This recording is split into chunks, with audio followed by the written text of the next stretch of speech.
Students, have a very sweet day to all of you. I hope you are well and safe at your home. जी हाँ प्यारे बच्चों, उम्मीद करता हूँ आप घर पे ठीक ठाक होंगे और रोज की स्टडी रोज कर रहे होंगे। जी हाँ प्यारे बच्चों, आज हम पढ़ने वाले हैं 12th अकाउंटेंसी से एक इम्पॉर्टेंट टॉपिक। जी हाँ, चैप्टर नेम है रेशो एनालिसिस और टॉपिक का नेम है एक्टिविटी रेशो। जी हाँ, हम थर्ड एक्टिविटी रेशो करने वाले हैं। जी हाँ, हम थर्ड टॉपिक एक्टिविटी रेशो करने वाले हैं और एक्टिविटी रेशो को हम जो है टर्नओवर रेशो के नाम से भी जानते हैं। प्यारे बच्चों, एक्टिविटी रेशो हमें क्या बतलाता है और क्यों निकाला जाता है, इस बारे में मैं आपको बताने वाला हूँ।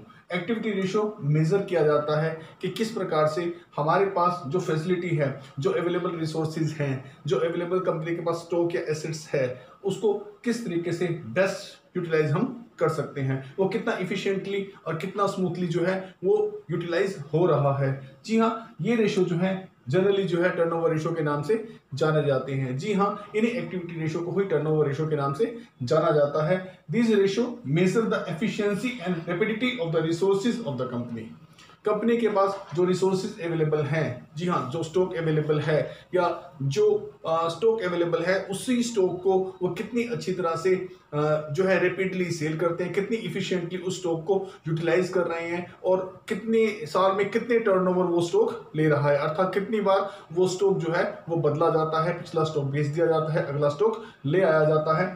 ये हमें कंपनी की इन्वेंट्री के बारे में, कंपनी की फिक्स एसेट के बारे में, कंपनी की वर्किंग कैपिटल के बारे में या trade receivable, trade payable etcetera, इन सब चीज़ों की जानकारी जो है वो हमें प्रदान करते हैं। इन्हीं सभी की एक्टिविटी एफिशिएंसी को देखने के लिए हम एक्टिविटी रेशो या टर्नओवर रेशो निकालते हैं। जी हाँ, जनरली जो ये रेशो हैं ये किस बेस पे कैलकुलेट किए जाते हैं ये जानना जरूरी है। जनरली जो रेशो ये कैलकुलेट किए जाते हैं या तो रिवेन्यू फ्रॉम ऑपरेशन, जी हाँ, या तो ये सेल पे जो है वो कैलकुलेट किए जाते हैं, या हम कह सकते हैं कि रिवेन्यू फ्रॉम ऑपरेशन पे किए जाते हैं। कई बार किसी क्वेश्चन में सेल नहीं दी होगी तो हम कॉस्ट को ही सेल का कंसीडर करके cost of revenue from operation पर ही कैलकुलेट कर लेते हैं। जी हाँ बच्चों, हम इन दोनों में किसी भी एक दी हुई अमाउंट पर कैलकुलेट कर सकते हैं, लेकिन अगर कॉस्ट के साथ प्रॉफिट दिया हुआ होगा तो हमें सेल पर ही कंसीडर करना पड़ेगा। लेकिन अगर सेल का कोई भी चांस नहीं है, सेल हमारे क्वेश्चंस में नहीं है, तो हम इसे कॉस्ट रिवेन्यू फ्रॉम ऑपरेशन पर ही जो है वो कंसीडर कर लेंगे और इस रेशो को जो है फाइंड आउट करेंगे। सम इंपॉर्टेंट जो एक्टिविटी रेशोज हैं, जो टर्नओवर रेशो हैं, उनके नाम मैं आपको बता देता हूं। पहला वो है इन्वेंट्री टर्नओवर रेशो। जी हाँ, ये स्टॉक की एफिशिएंसी देखने के लिए निकाला जाता है। दूसरा है ट्रेड रिसीवेबल टर्नओवर रेशो।